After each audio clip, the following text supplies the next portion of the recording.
What has learning those extra languages taught you about life and about yourself? That is a very big question. Well, When was the last time that you felt like a ghost? At home, you can understand everyone and everything that you see. But when you travel to a foreign country that doesn't speak your language, you become invisible. Our biggest fear as a collective when it comes to traveling is feeling like an outsider due to language barriers. Yet it is language that opens up the most unexpected and unbelievably incredible opportunities in life. I feel like learning a language like opening a window, opens the world of opportunities. How can language change your world? How many words do you really need to learn to feel an impact? And what happens when you speak more languages?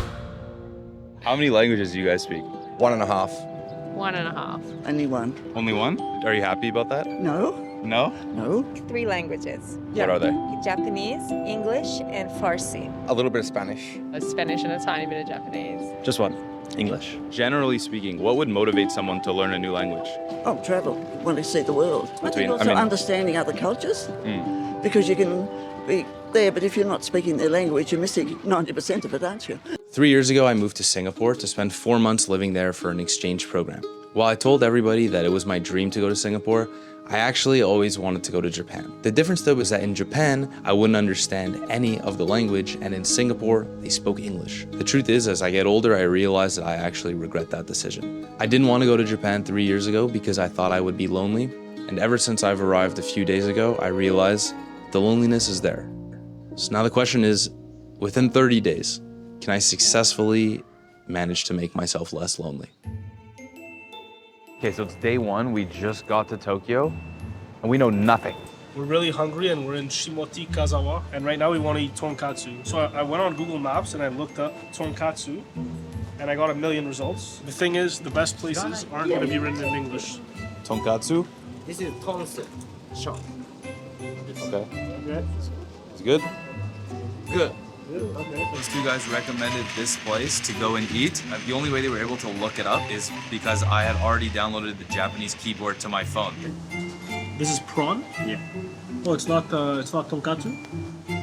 Yeah. Oh, okay. It's prawn. Our goal for this dinner is to learn as much Japanese while eating as possible. So yeah. Do you guys speak at all? Okay. So sukoshi means a little. How do you say a lot though in Japanese? So sukoshi? Sukoshi a little? A lot. Ipai? Ipai. これはヒラメの卵と胃袋 So how much do you understand? Okay, so just individually, here, tamago, これはヒラメの魚 hirame, flat fish, hirame. It's the belly of the belly? One thing we do know is kanpai means cheers. So that did not go as planned. Pretty simple to say our Japanese sucks. We don't know anything. We You find know- ourselves saying the same words every single time. Oishi. Oishi. If we want to converse with sushi chefs and we want to actually have conversations with these people, we need to be using sentences. Yeah. And we didn't do that at all. So we just have to listen to this the whole time in a noisy restaurant. Where do we go from here? And we understand we need to know sentences. Like, do we just learn phrases, or should we learn more words and piece those together? It's a good question. Technically speaking, how did you learn those new languages? Japanese, maybe I started on my own, watching stuff on internet, YouTube videos. I started to just talk to the people in the stores, on the streets. Did you use any tools? Duolingo. You work for Duolingo? I don't work for, not an ad. You ever heard of italki? No, never heard of it. It's the platform where you can speak to a speaker for an hour. Yeah, you should look into that. If someone wanted to learn a new language, what would you say the first steps would be? I found like a really helpful way for me was to go to just like a language school. Well, you can do little courses over months. And nowadays, of course, with the internet and Wi-Fi, of course, there's all these ones you can pick up much cheaper and much easier. I think it's great to use movies, or like songs. First, maybe you can start off with looking at subtitles and little by little turn off the subtitles. Let your hearing become comfortable with the languages. So just not be too shy about it. Basically, I think at the beginning of the challenge, we were like, let's learn Japanese. Now we're realizing we just want to learn with regards to food. Let's just pretend to be at a restaurant right now, and we go through like the menu and we say, okay, I want to get black coffee. Oh, how big is it? Boom, right there. Like, we don't know how to say that. Write that down. As if it's like some sort of like tree that you can branch out into a bunch of different like questions and options. You're looking at a menu, what are all the different ways this can go?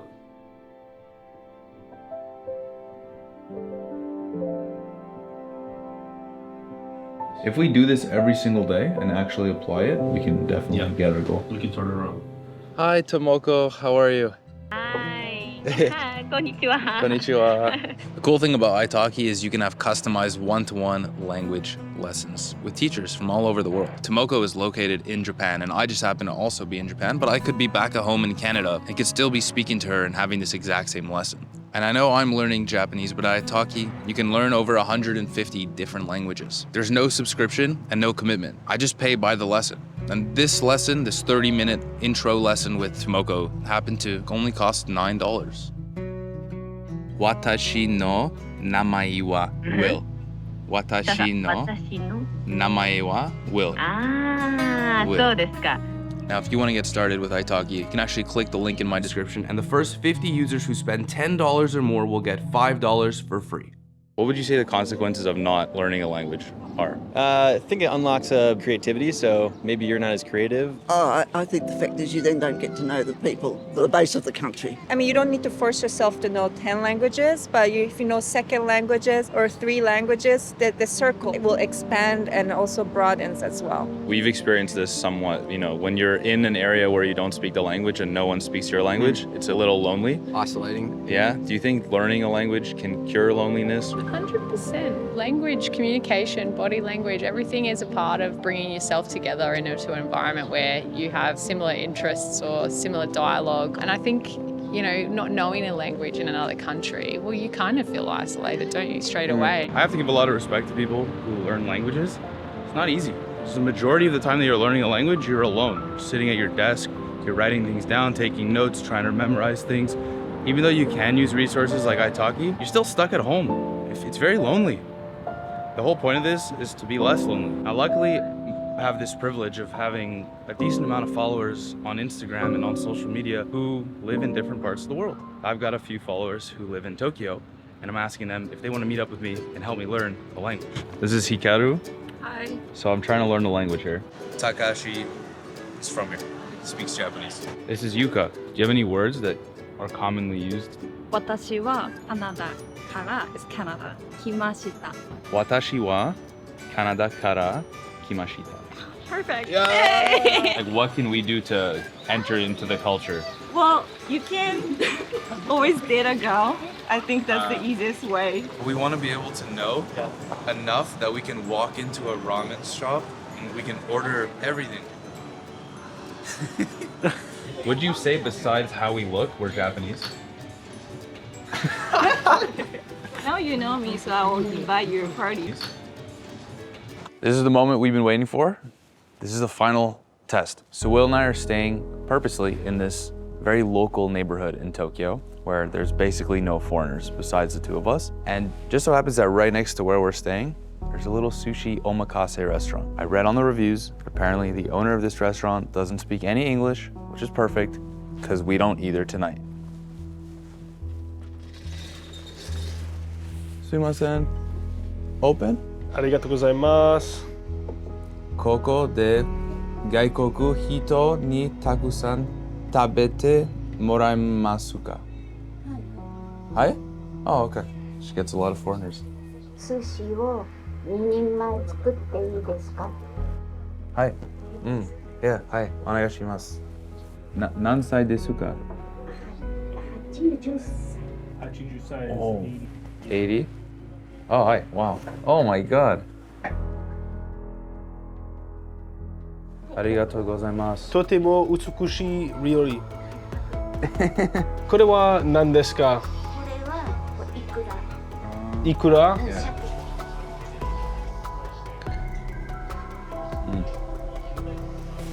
Wow. The ikura. Oishii. It's good. あなたは私を殺そうとしていますか? Photo? じゃあこれ撮りましょうかね。Hey, there we go. ありがとうございます。Arigatou gozaimasu. Sachiko.